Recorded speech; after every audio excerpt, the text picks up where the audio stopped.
And then, like you were saying earlier, with the N Club coming up, if we had a date on the weekend, someone would do a special remix of a track, for instance, or someone would just do something fresh to try and, you know, tear someone's head off.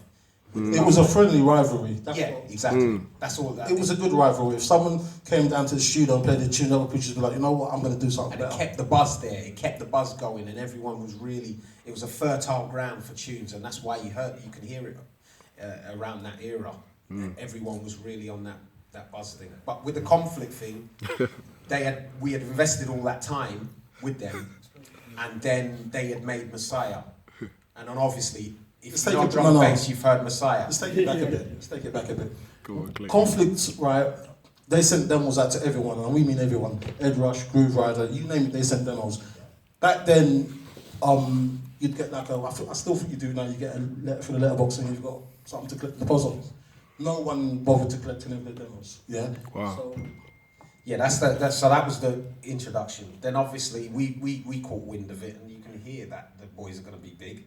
It wasn't rocket science. So we brought them in to the studio. They carried on making tracks, and then we built with them.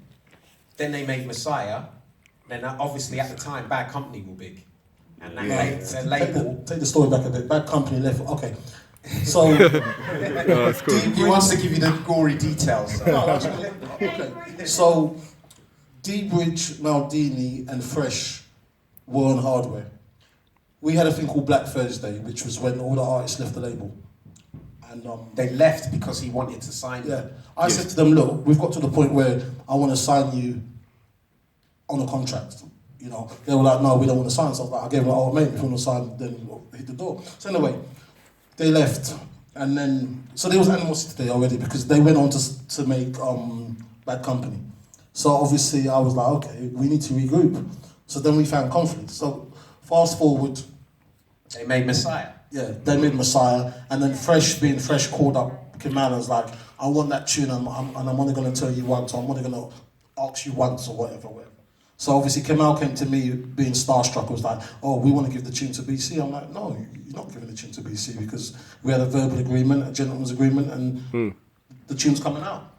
And then we spoke over 3 or 4 months. I was trying to be very tactful. And, yeah, but basically, the whole altercation happened outside a music house, where there was one particular occasion. He had the DAT, Kamal had the DAT, and Fresh wanted it, and Bad Company were coming down to music house for the DAT. And then Mark from Renegade Hardware was up there. He said, "You're not going nowhere with the DAT," and you know how that goes. So he took the DAT. Hardware eventually put the track out. Obviously, there was a big furore with the fact that Kamal, at the time, he was going through his own family stuff. It was nothing to do with the music as such, but that kerfuffle got mixed in with it, obviously. Then he had a family member pass away, and that's what made him pass away, and that's what made him just calm down with the production. It was nothing to do with being stuck up with GATs and this, that, and the third. That was all an internet furore. But that's basically the backstory.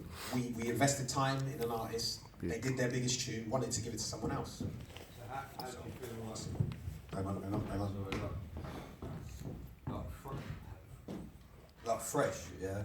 Like you brought him up, you helped him out. A very talented producer. Yeah, of course he is. He's massive, you know, he's what, number one? Did he get number one? Yeah, he's had 2, you know? He's had a couple now. Are you still close? Do you still we talked to Fresh, we came, you know, we've been making tracks in the scene for ages. We're not best of friends, but Fresh is doing what Fresh is doing. If I see him, I say hello. We don't exchange Christmas cards. You know, like simple thing. No, you know what? Time's moved on now. There's been so much. So many people have passed through our doors. We put out Chasing Status. We put out the first drum and bass tune by Chasing Status. We put out the second drum and bass tune by Pendulum. We built Spore. You know. Why are you stopping? Why, you know? There comes a time in the scene, like what we're doing here is we're trying to unfold some of the understory, but what you see is the surface of things, the finished product. Every single time, that's all you see. The work that goes into actually getting to these finish lines on all of these projects that you've seen has, you know, been blood, sweat and tears.